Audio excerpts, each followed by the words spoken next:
Hello and welcome to NewsRound, a recap of stories that made headlines during the week. Our top stories this hour.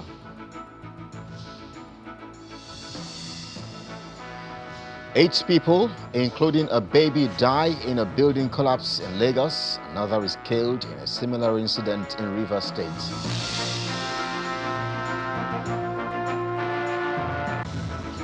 Senate passes bill to establish state police, paving the way for dual policing responsibilities in the federation.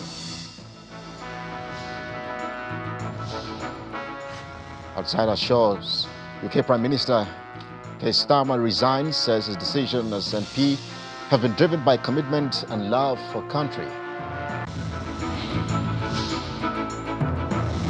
Last on the program, Venezuelans continue the desperate search for missing loved ones as death toll from two powerful earthquakes tops 900. That's NewsRound in view. Let's get things started.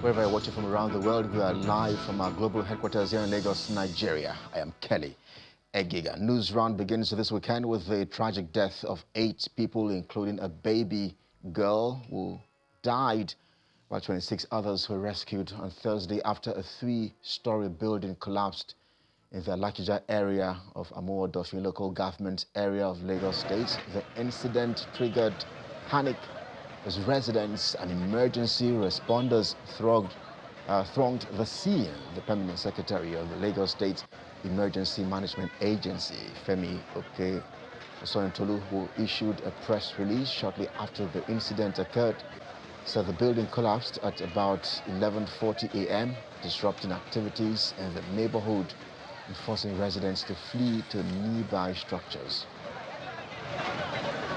Today is Thursday. There's assuming there is no environmental sanitation, that people are going to push into their daily business by 6 o'clock a.m., 7 a.m. It's going to be more than this. But for now, we will be able to rescue about 8 people for now. And there are still more people inside. And we have all the agencies on ground. Thank God for Mr. Governor. He have already sent so many agencies to us. So, and we are the SCDA, we are already on ground already. You understand? So I don't think there is too much. But the only thing is that the building is weak. Let's be realistic, the building is weak. So the building just collapsed. And building cannot just collapse if there is no. So the building is weak. 3-story building collapsed down. And some people are inside right now. Although they've rescued some people and they've taken them to the hospital, just Navy Town here. They've taken them there and they are taking care of them right now. And some people are still inside right now as we speak. And I believe that God will still rescue them. It's not easy. It's quite sad. It's quite unfortunate. Similarly, in Rivers State, 1 person died while 3 others were rescued from a collapsed 6-story building that was still under construction along Odili Road in Port Harcourt, the state capital. The governor of that state, Siminalayi Fubara, who visited the scene a few hours after, ordered the immediate sealing of the site, describing the incident as unfortunate. A tranquil Wednesday morning turned to chaos in Port Harcourt as a 6-story building under construction collapsed in Odili Road at approximately 9:30 a.m. Around 9:30 a.m. I drove down to Eternal Filling Station to get fuel in my car. And we had a very loud root sound from that collapsed building behind me. And unfortunately, we lost some lives. The engineer of the property was also trapped down in the building.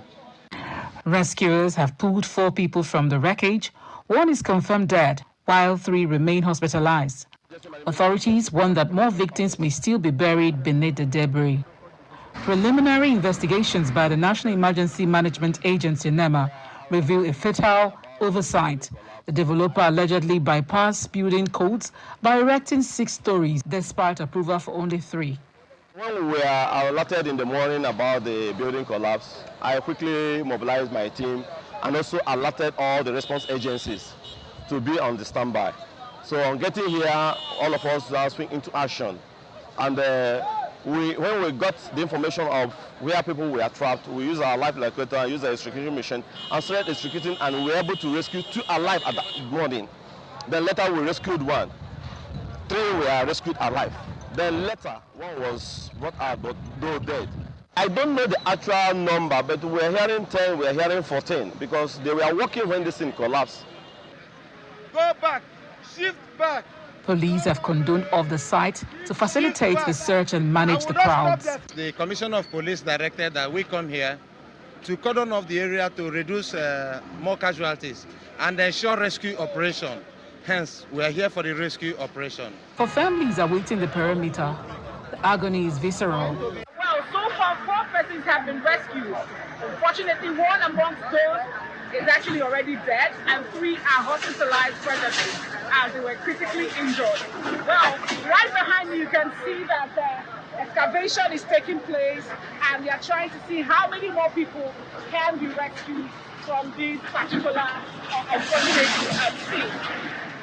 From my discussions with the NSCDC as well as the NEMA officials, they say that they are going to be on it until they rescue the very last person. It is believed that about 10 or 15 people could still be trapped in there. From Port Harcourt, the River State capital, Deborah Miyepi, reporting for Channels Television.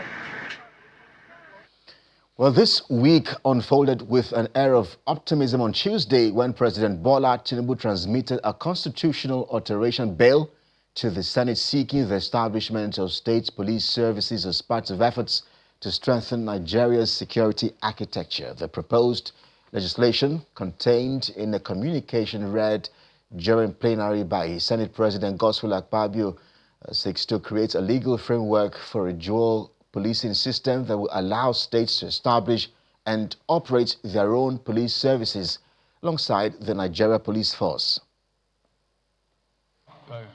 Barely 2 weeks after the Senate passed an executive bill on state police through second reading, lawmakers have reconvened for an emergency plenary during their recess to receive a fresh constitution alteration bill. We have also distributed... The Senate President presents the bill seeking to amend relevant provisions of the 1999 Constitution to create a constitutional pathway for the establishment of state police services.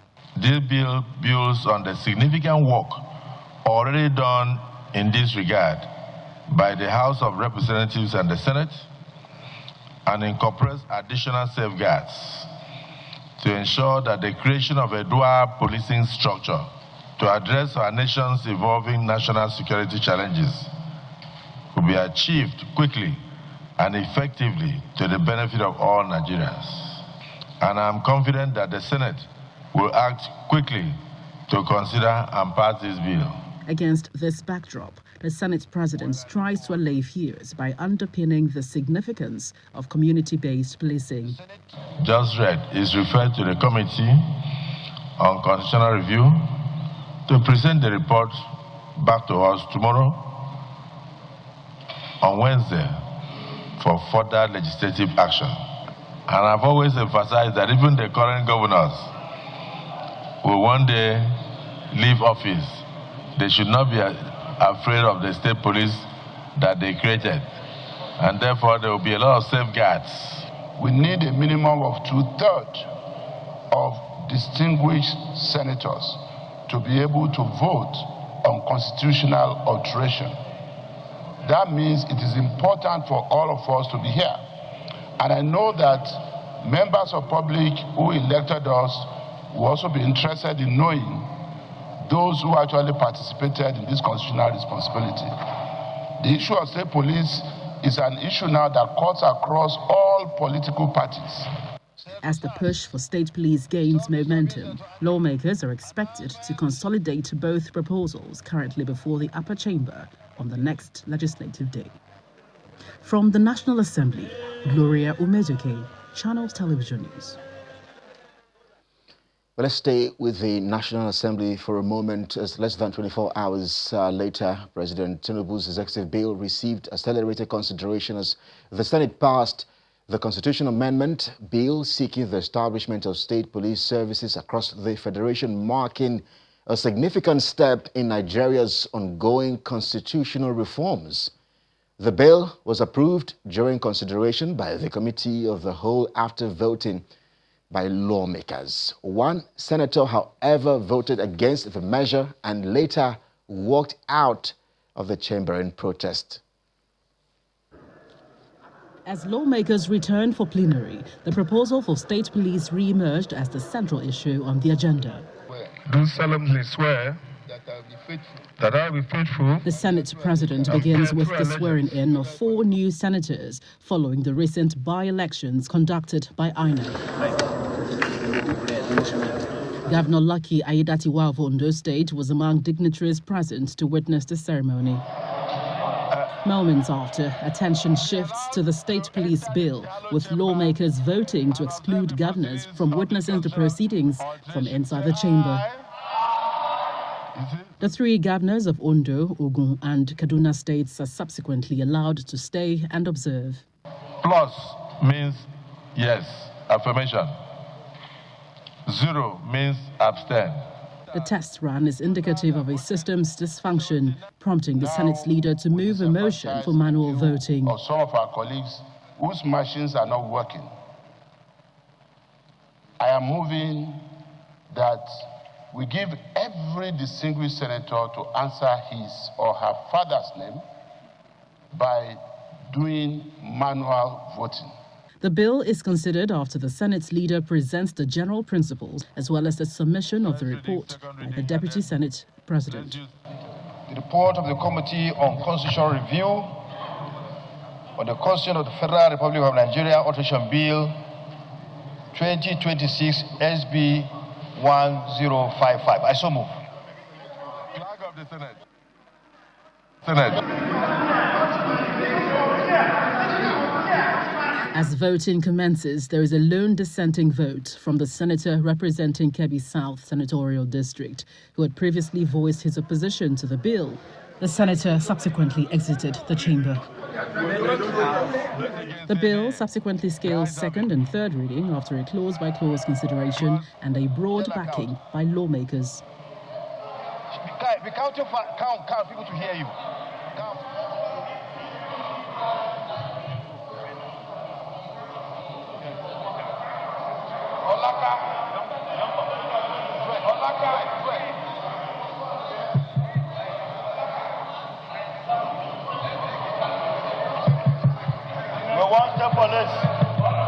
As part of what we will also pass today is also to make sure that in those aspects of the Constitution, because I've seen 2 or 3, where it says that the president will merely write a letter and take over, or merely write a letter to... No, we think that not just the president, but that power must also be shared with the National Assembly. What we are merely doing now is to see that all this pseudo-state police that is created across the nooks and crannies of the country metamorphose into state police. A key provision of the bill empowers state governors to appoint commissioners of police for their respective states, subject to confirmation by state houses of assembly. Under Clause 17 of the proposed constitutional amendment, a state police service shall be headed by a commissioner of police of the state appointed by the governor of the state on the recommendation of the National Police Council. With the passage, the legislation replaces the existing Nigeria Police Force framework with a dual structure comprising of a federal police service and the state police services. From the National Assembly, Gloria Umezuke, Channels Television News. You're watching NewsRound live from our studios here in Lagos, Nigeria. We're due for a break, but when we come back, we'll turn to the subjects of security as Nigeria and the UK held a stop security dialogue earlier this week. We'll tell you all about it in just a moment. Please stay with us.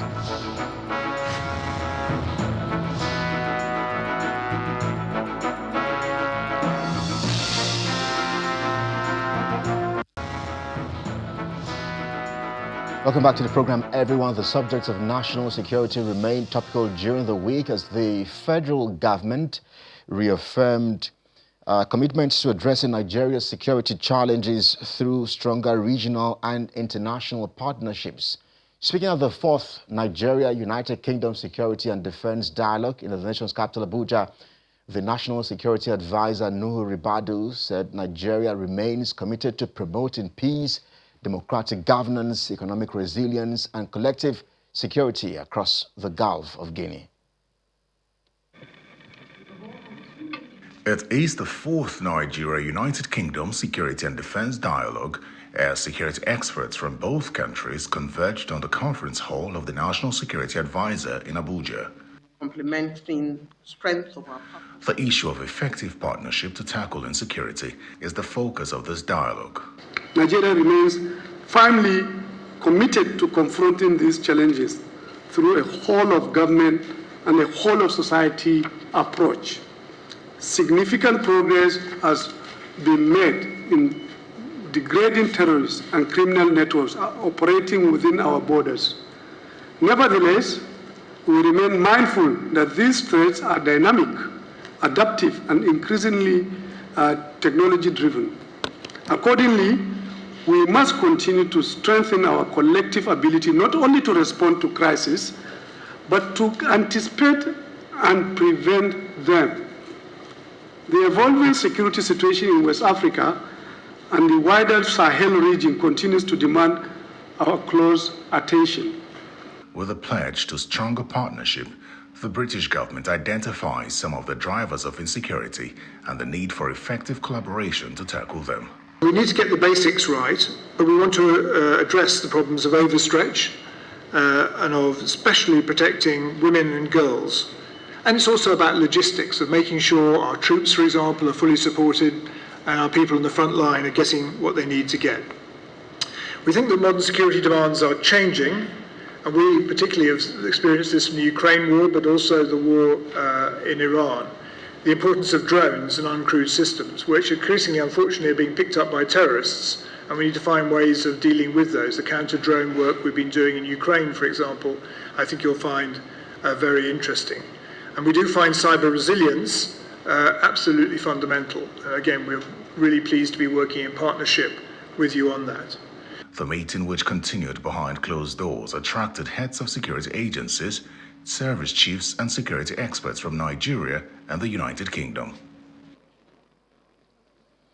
In the meantime, the federal government has reaffirmed its commitments to protecting refugees, internally displaced persons, IDPs, and other vulnerable groups affected by conflict and displacement. The assurance was given at the 2026 World Refugee Day commemoration in Abuja, which also marked the 75th anniversary of the 1951 Refugee Convention, with renewed calls for stronger collaboration to tackle forced displacement.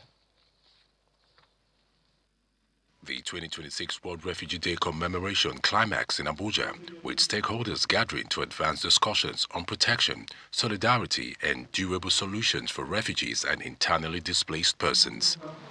Thank you. Ahead of the event, the National Commission for Refugees, Migrants and Internally Displaced Persons held a press briefing where the Federal Commissioner, Mr. Tijani Hamid, and development partners stressed the need for stronger collaboration and sustainable support for displaced populations. The government has done through various initiatives, including the establishment of resettlement cities, livelihood programs, healthcare, education, provision of convention travel documents to the refugees. Figures from the United Nations Refugee Agency shows Nigeria hosts more than 139,000 refugees and asylum seekers, while over 3.7 million people remain internally displaced. The commemoration featured a high-level stakeholders dialogue attended by representatives from the Presidency, National Assembly, United Nations, ECOWAS, diplomatic missions, development partners, and humanitarian organizations.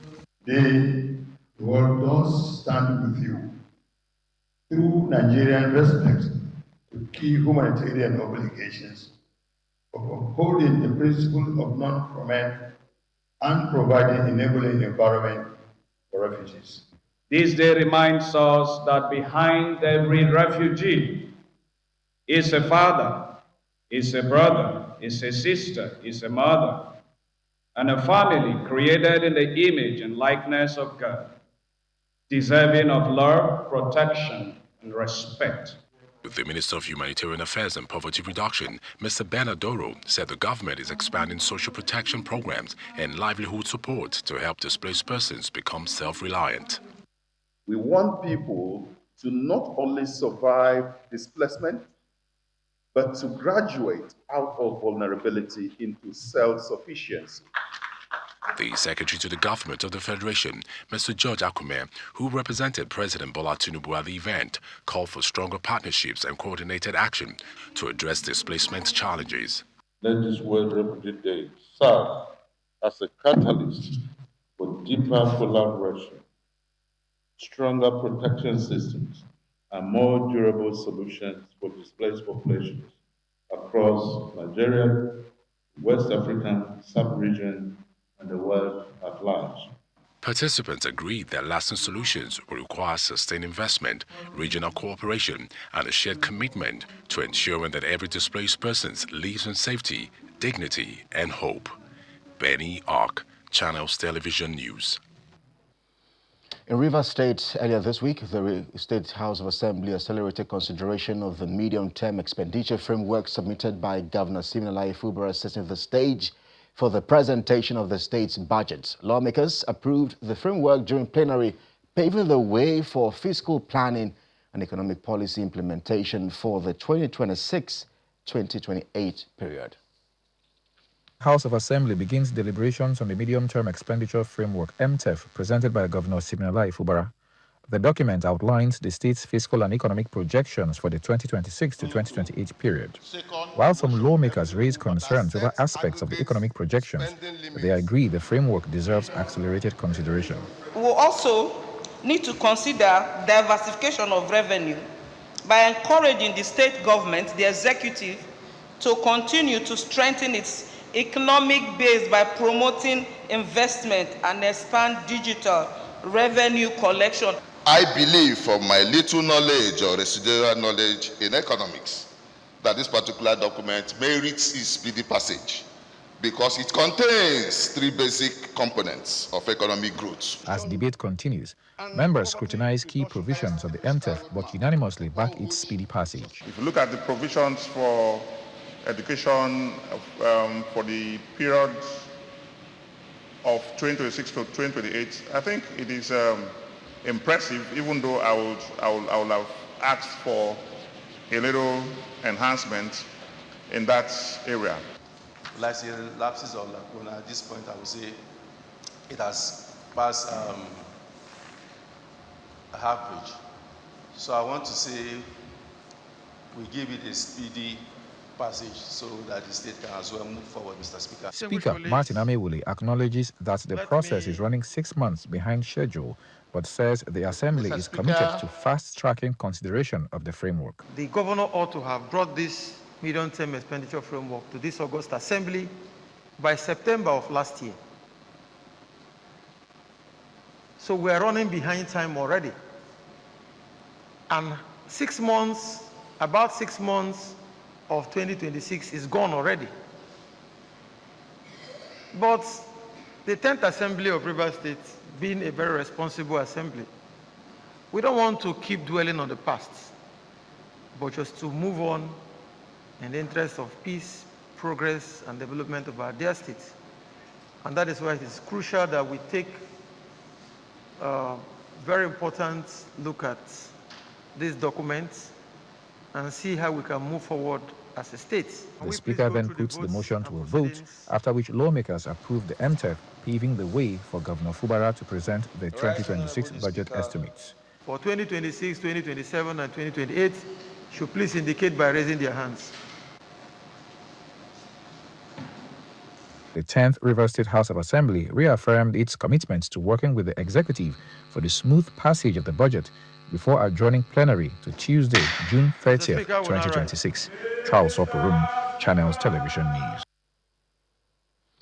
Outside our shores, UK Prime Minister this week, Sir Keir Starmer, announced his resignation as Prime Minister and leader of the Labour Party, bringing his time in office to an end. He was speaking just outside 10 Downing Street earlier this week. He said every decision he made in office was driven by a commitment to put the country first.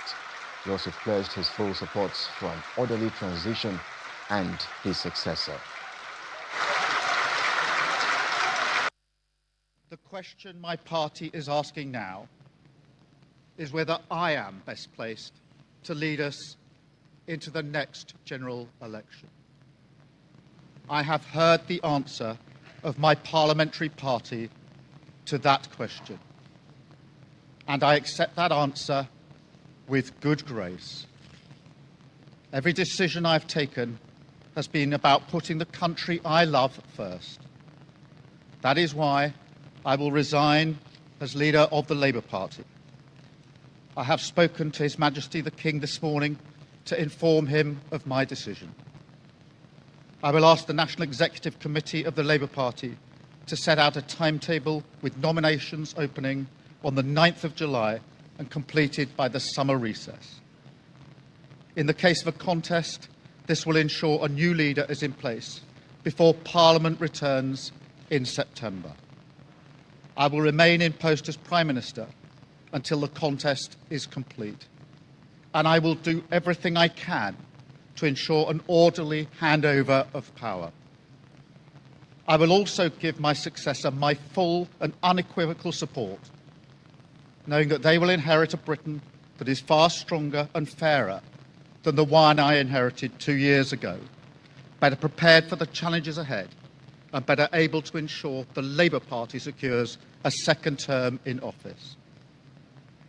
I want to thank all of those friends and colleagues who have been at my side for these past 6 years or so, for their incredible commitment, service and support. I want to thank the brilliant Number 10 staff and our country's extraordinary civil service who dedicate their lives to public service. And when I leave the biggest job in the country, I shall spend more time on the most important job, being the best husband I can to my fantastic wife, Vic, who has been a rock by my side through good times and bad, and being the best dad I can to my beautiful children, who are my pride and my joy. A news round ends with the devastating earthquakes in Venezuela, which began on Wednesday, leaving a death toll of 920, with nearly 4,000 people injured. Rescue efforts, we hear, are still ongoing in Venezuela after the earthquake struck Caracas and La Guaira, causing widespread destruction and prompting urgent response operations across the affected areas. The earthquakes measuring 7.2 and 7.5 in magnitude struck 1 minute apart, with the second recorded as the strongest to hit Venezuela since 1900. Our thoughts and prayers are with the people of Venezuela. Well, that's News Round this week. Thanks indeed for watching. I'm Kenny Egiga. Bye now.